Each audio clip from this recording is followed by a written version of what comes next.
I've got Doug Feinberg here to discuss what we've learned about the future of women's basketball from the 2022 World Cup in Sydney, Australia.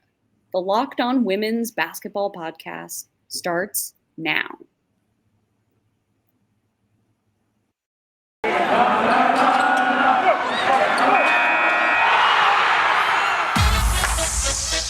You are Locked On Women's Basketball, your daily podcast on women's basketball. Part of the Locked On Podcast Network, your team every day.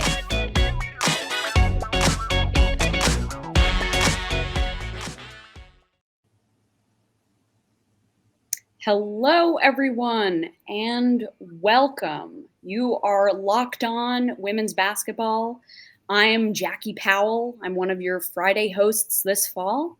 I cover the New York Liberty here at The Next, and I help with our social media strategy, and I cover women's basketball nationally at Bleacher Report. We want to thank you for making Locked On Women's Basketball your first listen every day. And remember, Locked On Women's Basketball is free and available on all platforms, including YouTube, Apple Podcasts, Spotify, and many more. And today's episode is brought to you by BetOnline. BetOnline has you covered this season with more props, odds, and lines than ever before. BetOnline, where the game starts.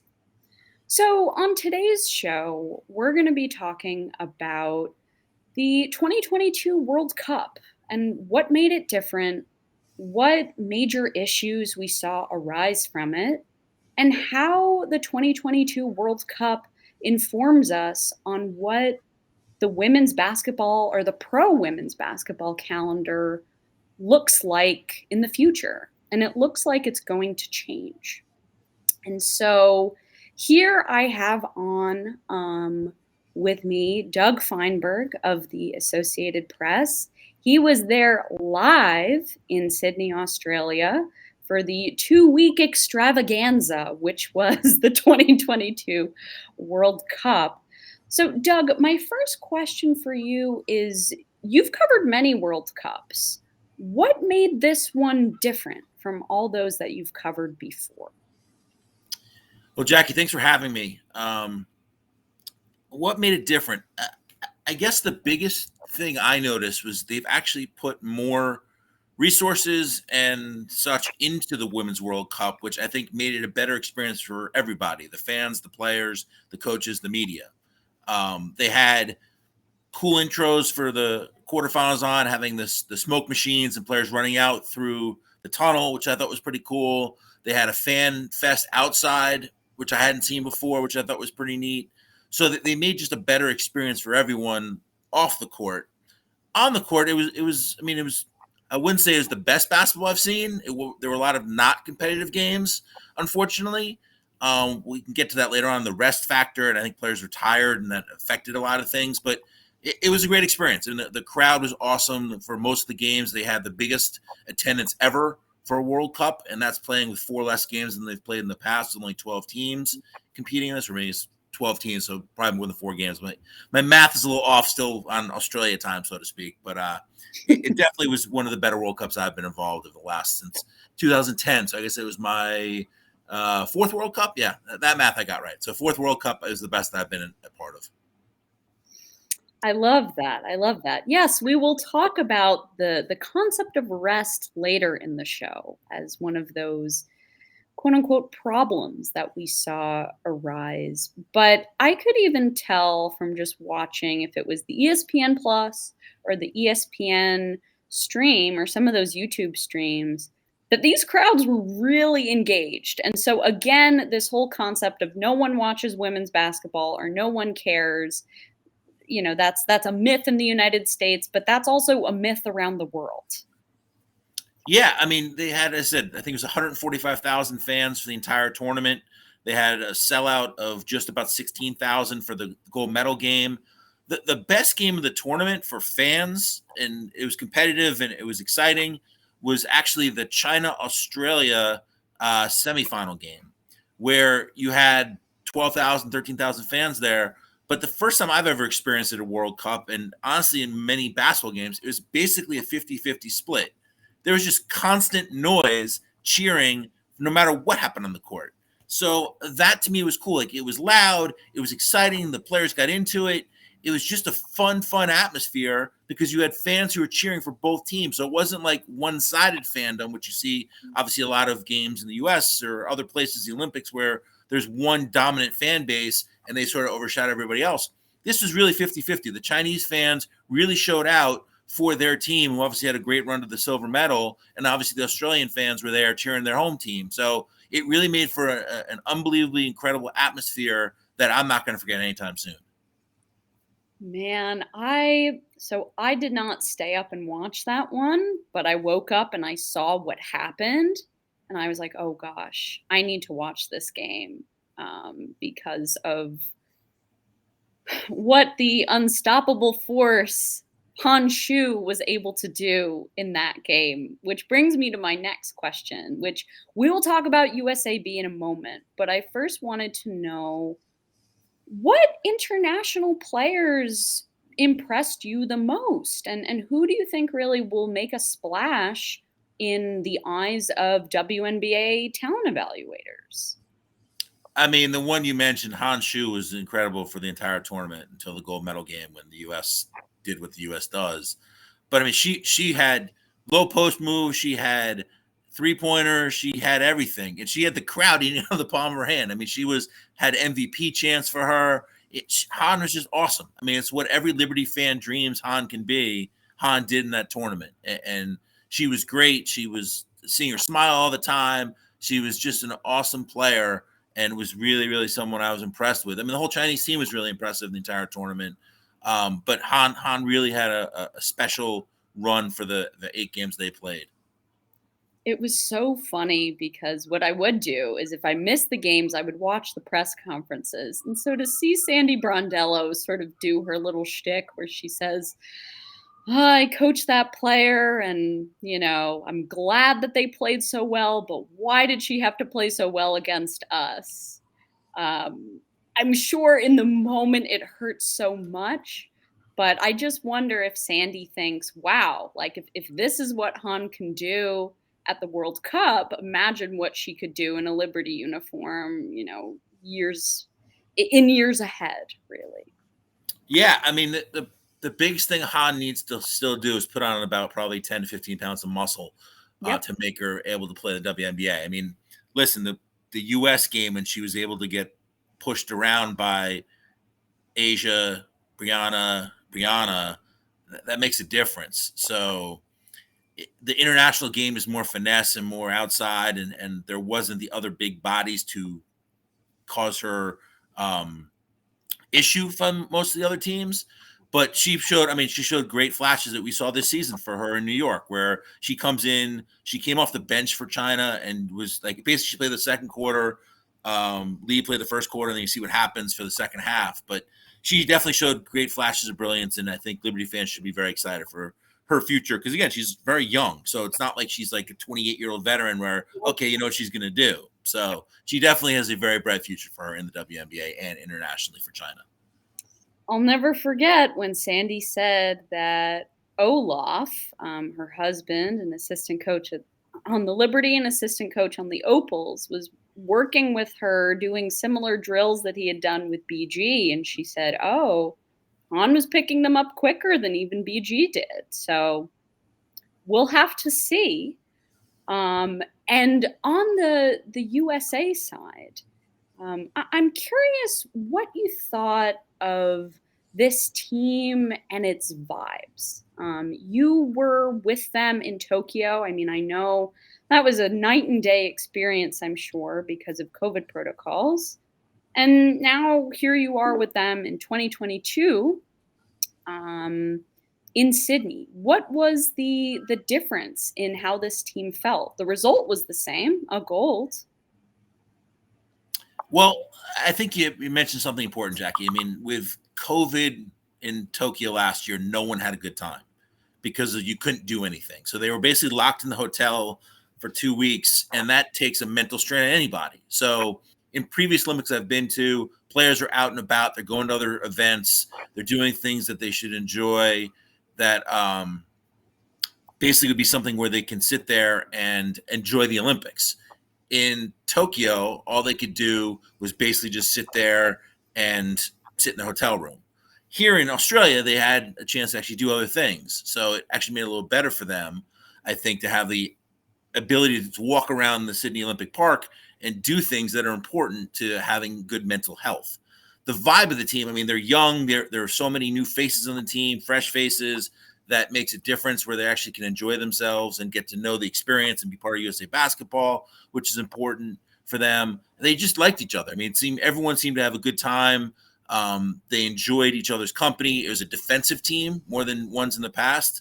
The sense that you have Kalia Copper and you have obviously Alyssa Thomas, who are great defenders. And obviously you go down the roster, they all are pretty good defenders. So I think it made a difference that Cheryl's identity wanted to be, hey, we're a really good athletic defensive team. And they showed that in the tournament.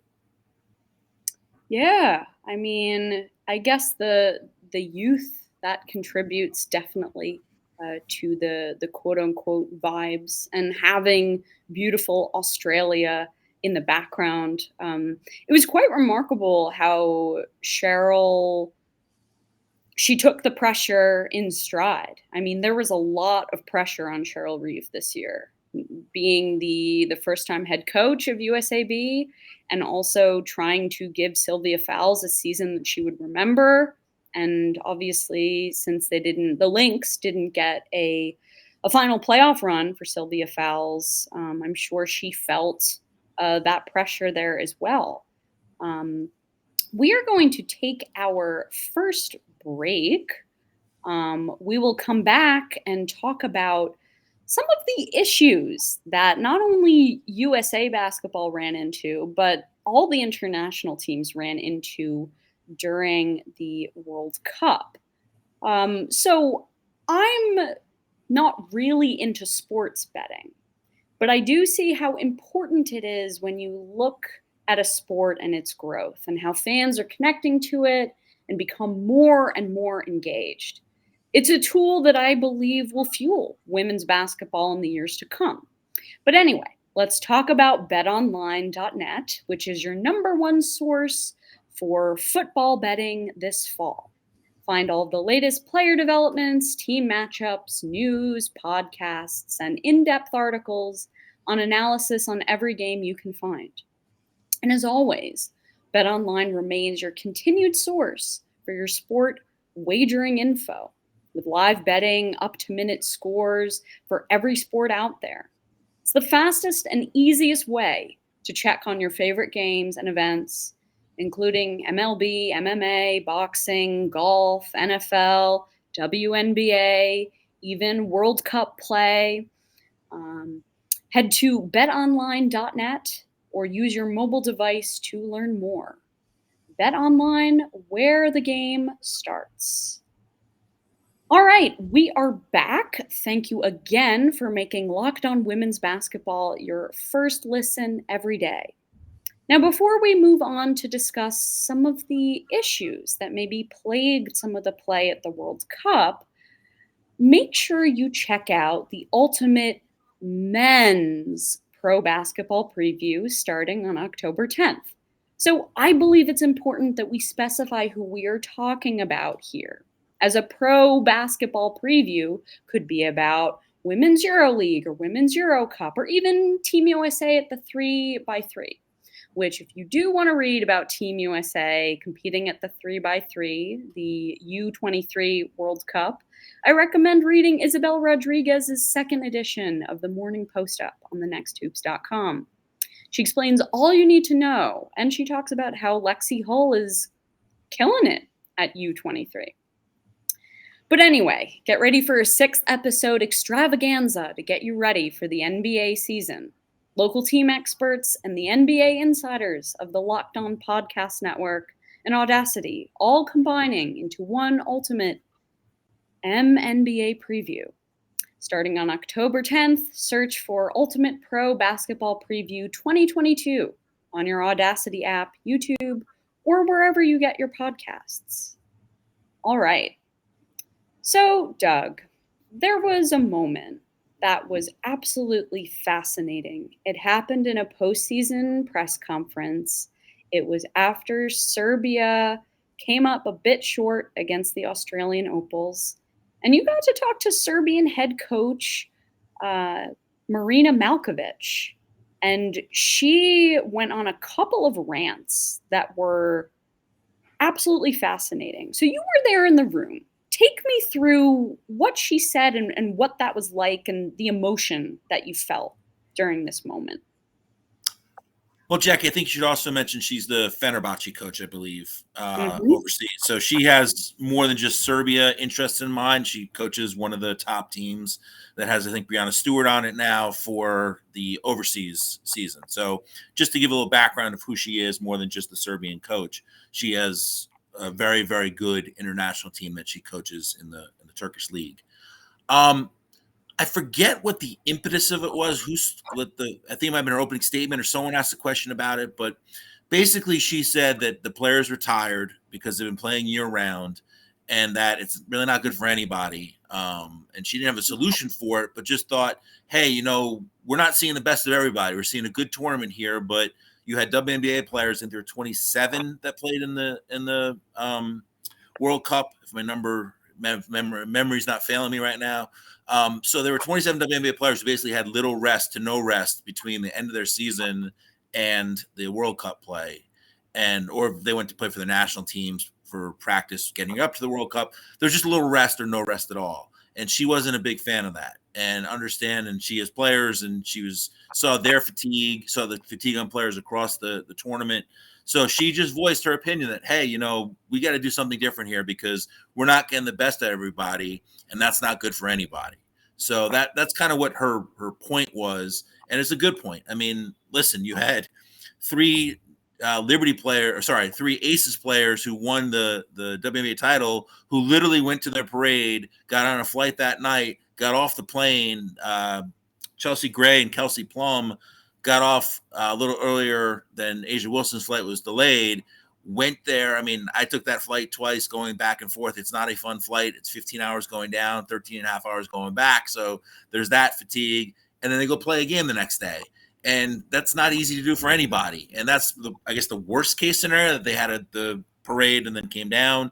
Alyssa Thomas and Brionna Jones were a couple days removed from that because they obviously lost in the finals with Connecticut. So it just wasn't good. There was no rest. Jonquel Jones, another one who had a horrific, I think, 40 hours of flying, she said to me. It was like Connecticut to Atlanta to Fiji to Australia. So it just wasn't good for anybody. And fatigue was an issue. Rest was an issue. And it just didn't make for great basketball for anybody from that standpoint. So that's what Marina's point was, a long answer to it. But just there was the lack of rest, and she thought that it could be better for everyone if there's more time between seasons and the World Cup happening. And her point is well taken, because when you have no rest, what that leads to, or I don't want to say no, because no is an absolute. When you have limited rest, what that tends to lead to is that leads to injury. And what did we see? We saw Emma Miesemann was injured during the World Cup. Emma Miesemann will be playing for Marina in Fenerbahce.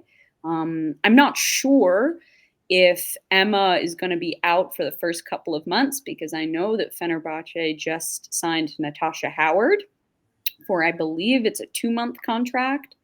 Their rules in Turkey are not the same as the US. I don't think they have a salary cap, so that may be independent of Emma not being able to play, or maybe they just wanted someone else. I don't know what that situation is. But Emma also wasn't the only player who was on roster and was injured in the middle or leading up to the tournament.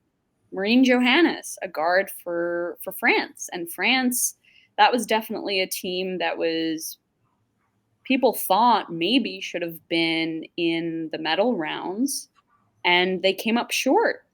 You had Gabby Williams trying to, I guess, anchor that team. And, Gabby Williams had a remarkable season in the W, but she clearly needed help.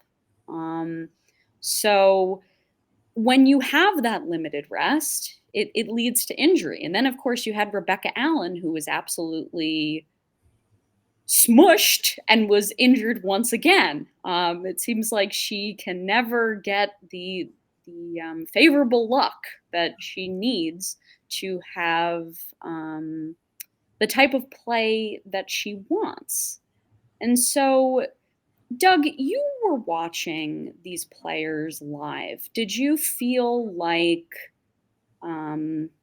they looked fatigued? What did you see? I mean, the one who really looked the most fatigued was Jonquel, but she also had the most asked of her. I mean, Bosnia had their first tournament and they had a rough one. They were winless, and Jonquel had to basically do everything for them. And you could just tell she looked tired from all the travel, all the wear and tear of the WNBA season, reaching the finals, and then having to go basically carry her team in the World Cup. So she's the one, and she even said she was exhausted. To me and to Alexa Philippou of ESPN, we were hanging out in the mix zone with her. But the other ones, I mean, listen, the U.S. has been known for its depth since '96 and before that. I mean, they always have 12 best players on their team, and they can just bring in waves of players, and no one playing more than 20 minutes a game or 25 minutes, so they don't have that fatigue factor. So the thought of, oh, how could they do that? Play a whole full season, win the finals, and go on and play right away. They were more able to have time to rest their bodies and not be as taxed in the games early on. I mean, playing 8 games in 10 days is not easy, even if you had full rest and weren't playing WNBA season. So that schedule is not great either for them. And they said that won't happen again. But it's Jonquel is the main one. I mean, Gabby had a phenomenal tournament. I'm sure she was tired as well. But she didn't really show it. The injuries you mentioned obviously were not good. I mean, Emma getting hurt, Becca getting hurt. I mean, there are different types of injuries. I think Becca getting smushed was not a fatigue thing. It just was a freak play. Ka getting hurt also. I mean, Yvonne Anderson was trying to draw a charge and just was landed awkwardly. That, again, I don't think is a fatigue thing. It just happened. The fluke play, got hurt. Same thing, Benaja Laney came back afterwards the next game, but she went down after a hard fall. Those to me aren't fatigue injuries. Those are just injuries that happen in the course of basketball, whereas Beck Allen's, I think, tweaked her ankle right before she went back in and got hurt for the ribs. And again, Emma with her calf, that could be a fatigue thing. Again, I saw her leave the court. I didn't see the actual play where she potentially got hurt. So there's different types of injuries, but you're right. The fatigue did not help anybody. And I said the gameplay, I think, was hurt by it more. You had more blowouts than I think I've seen in the past, because I think teams just didn't want to sort of make their players play longer than they needed to, knowing the game was out of hand. And why you have live to fight another day, so to speak, because they had a game the next day. So why play somebody longer for really no reason?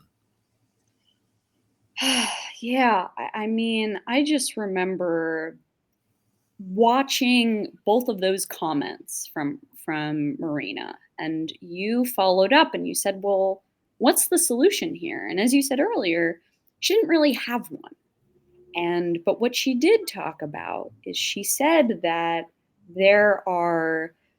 she talked about the right people having to sit down and make some decisions, and the proper stakeholders have to sit down and make some decisions. And so in our next segment, we're going to talk about, how do we fix this problem?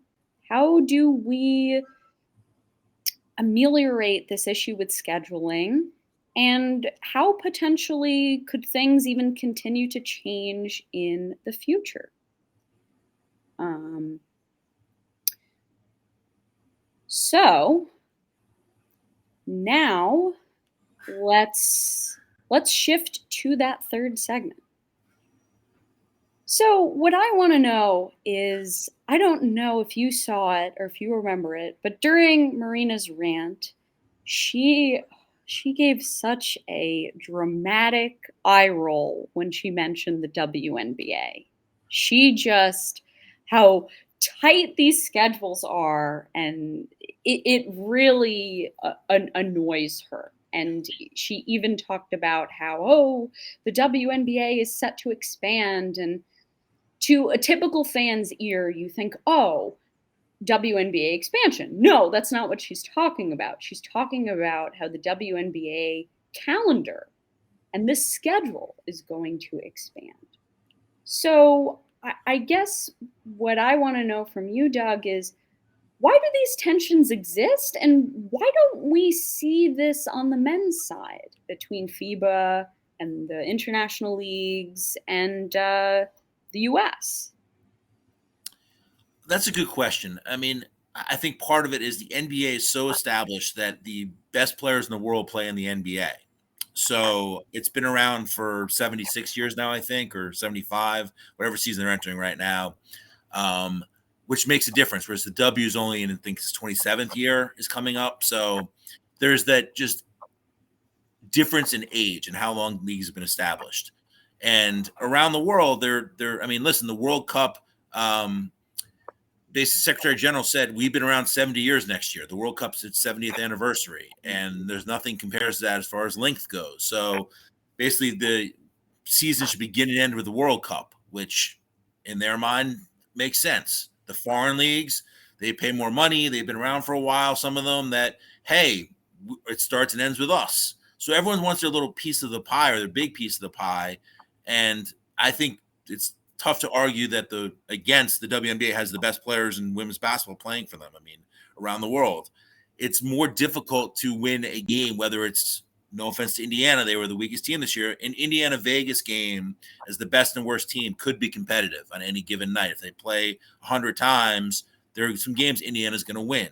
In some of these foreign leagues, I remember in Russia, players had told me this, and I know they're not playing there anymore this year because of the Brittany Griner situation, the war in Ukraine, but there are days they know they're going to win the game by 60 points. No matter what happens, they're playing in teams that are not very good. So it's kind of like the college situation where sometimes teams play teams they know they're going to blow out pretty easily. So there isn't the, hey, we could lose this game. So there are games they can take nights off. The W, you can't do that. So a compact schedule where you had 36 games or 40 games next year in a 3-month window, there's no nights you can really take off. So you can't just sit there and go, hey, we got an easy game on our schedule. We don't have to play hard today. We don't have to play. You do that, you're going to lose. And that's going to make a difference. Whereas in the foreign leagues, there are games you can sort of take off, so to speak, or know you're going to have an easier time with. So it makes it easier that you can get some rest that way. So everyone wants their piece of the pie. Some leagues are better than others. The W is the most talented league, top to bottom. So I think that's where there's sort of the conflict. Like everyone wants their thing. And yeah, if all the stakeholders got in the same room, you probably have one giant argument. So you need somebody to sort of moderate it and solve it. I'm not sure who that person is right now because everyone has their own interest in mind. But that's the big underlying issue here, or the overlying issue of everyone wants their piece of the pie. No one wants to give up more. And no one's sitting there to go, hey, let's make this work for everybody. And that's what they need to do. I feel like this is a good old-fashioned political science prisoner's dilemma. Like maybe something that I'm going to do if in some spare time I have is do one of those prisoner's dilemma charts, because I think that this totally applies. This is like you've got different countries, different, leaders of the different stakeholders with what they want. And it's a bit of a tug of war at the moment. I asked Kathy Engelbert about this during her State of the League at the WNBA Finals.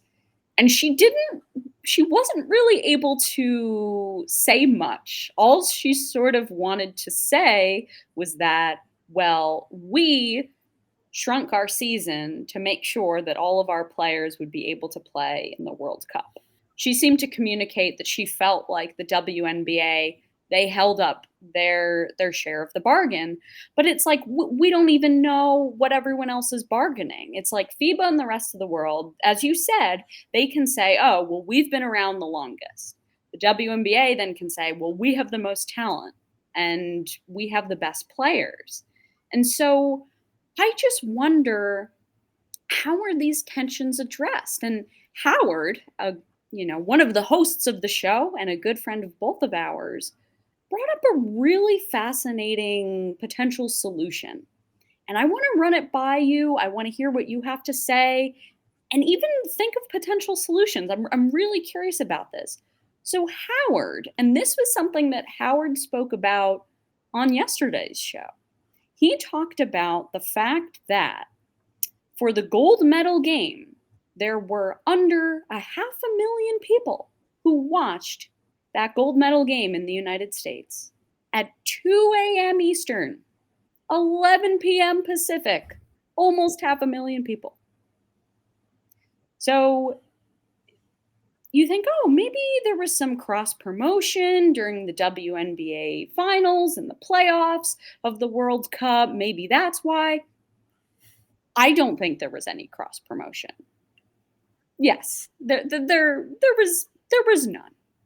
And so Howard's idea is, if you were able to get under 500,000 people watching that gold medal game, then what do you think would happen if both parties promoted and helped each other? I wonder. I really wonder.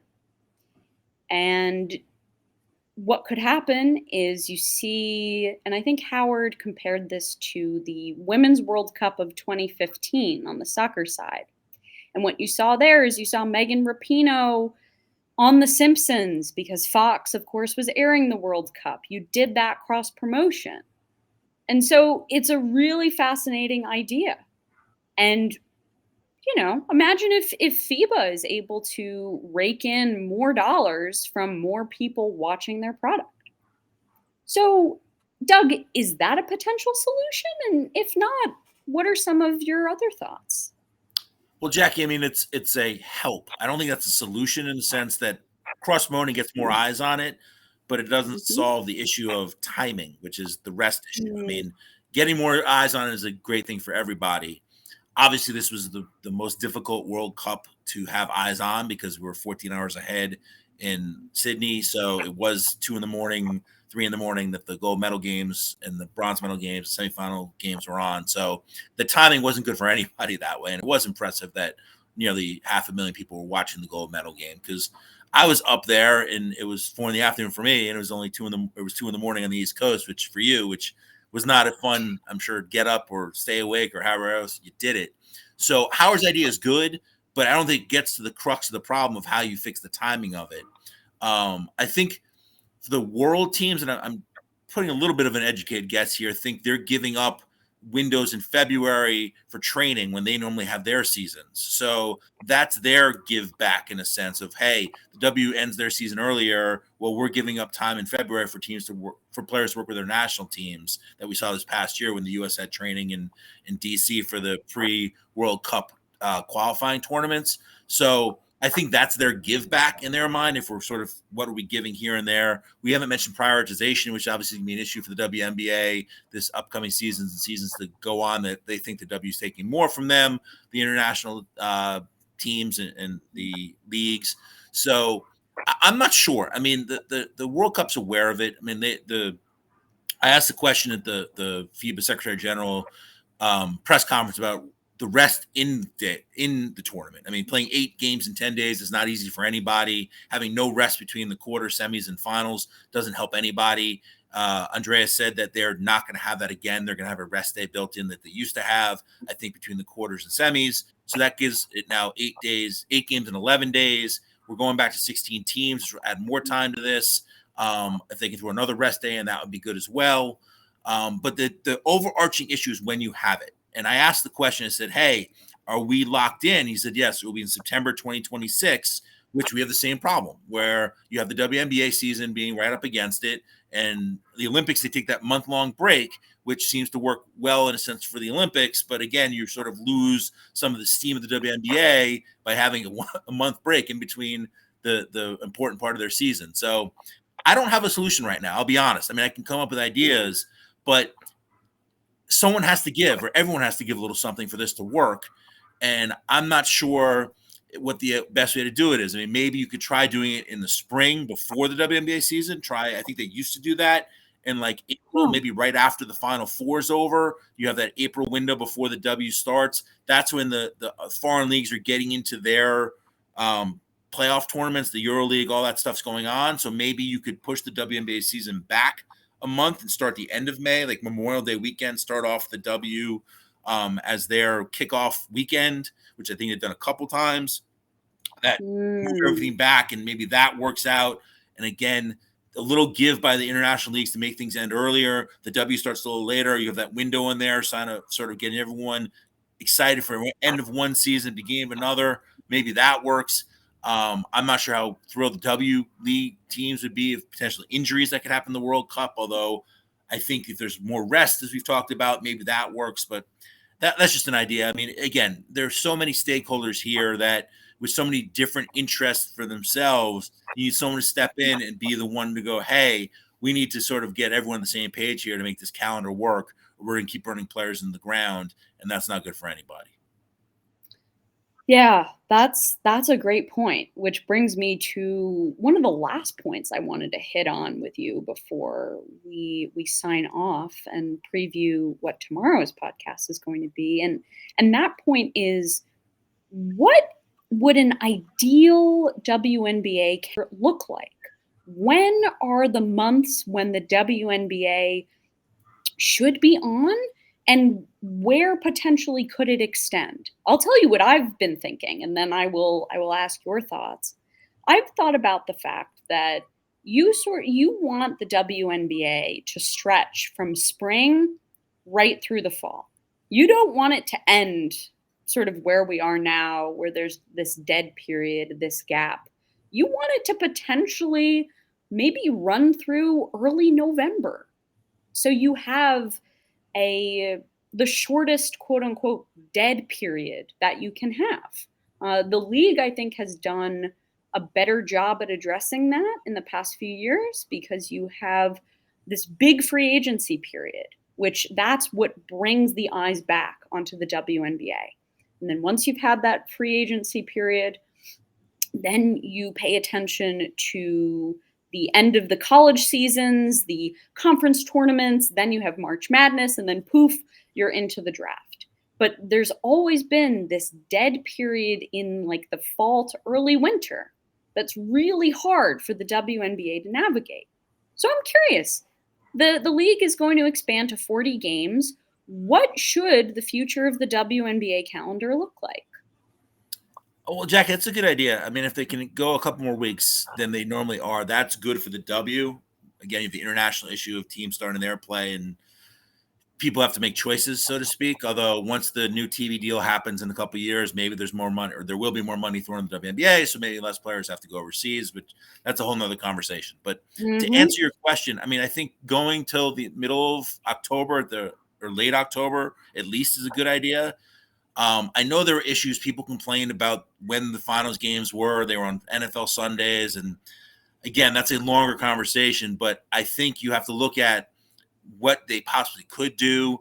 You can't go on Saturdays because ESPN, the college football deals, and they have free Sunday windows, and you have to play games at certain times, and you can't just go like back-to-back Tuesday, Wednesday, because that's not going to work so well. But that's a separate topic. But I think you have a good idea. I mean, if you can expand the season to the middle of October, or at least maybe early November, that would be a good thing, where you're not the start of the NFL season and such. So that takes some of that pressure off, although you're in the middle of or the end of baseball playoffs. So that there's that other sporting event that people are interested in. But I think the longer it goes, the better. It makes it less compact. There's less back-to-backs. The travel issues are better. So, yeah, if they could start in the middle of May and go through the end of October or middle of October, that would be great for them to have again, my math's a little off here. I think a 5-month season or whatever it would be, I think, a good chunk of time for them. And I think it makes it with more teams and more games.